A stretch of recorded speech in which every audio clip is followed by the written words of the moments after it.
Xin chào các bạn. Hôm nay Hà Thanh sẽ tiếp tục kể cho các bạn nghe một câu chuyện rất ý nghĩa về người tiều phu và thần rừng. Một người tiều phu nghèo đang làm việc vất vả bên một con sông, chặt cây để kiếm sống. Một ngày nọ, khi đang đốn củi, chiếc rìu của ông bị tuột tay và rơi xuống dòng nước sâu, chảy xiết. Người tiều phu đau khổ tột cùng.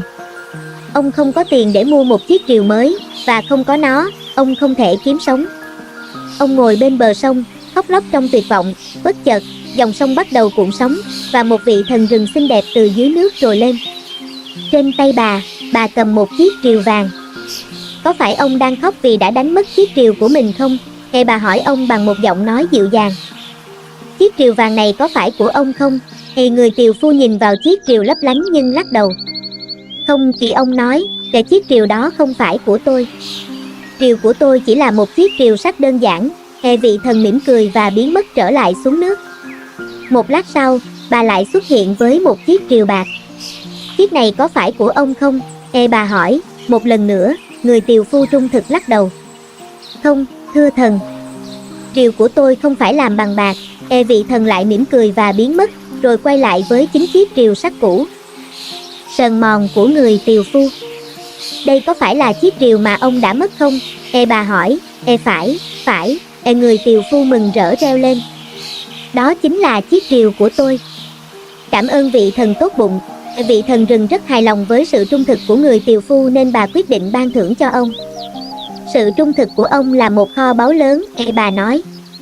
Vì ông đã không nói dối, ta không chỉ trả lại cho ông chiếc rìu của mình, mà còn tặng cả chiếc rìu vàng và bạc như một phần thưởng cho sự trung thực của ông. Người tiều phu tràn ngập lòng biết ơn. Trở về nhà với tư cách là một người giàu có, tất cả chỉ nhờ vào sự chính trực của mình. Bài học truyền cảm hứng.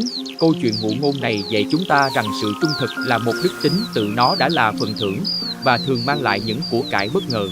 Sự chính trực của người tiều phu không chỉ cứu ông khỏi việc nói dối mà còn mang lại cho ông nhiều hơn những gì ông có thể tưởng tượng. Câu chuyện của ông nhắc nhở chúng ta rằng sự giàu có thực sự không được đo bằng những gì bạn có, mà bằng phẩm chất của bạn. Hãy để câu chuyện này truyền cảm hứng cho bạn để luôn chọn con đường của sự thật, ngay cả khi nó có vẻ khó khăn.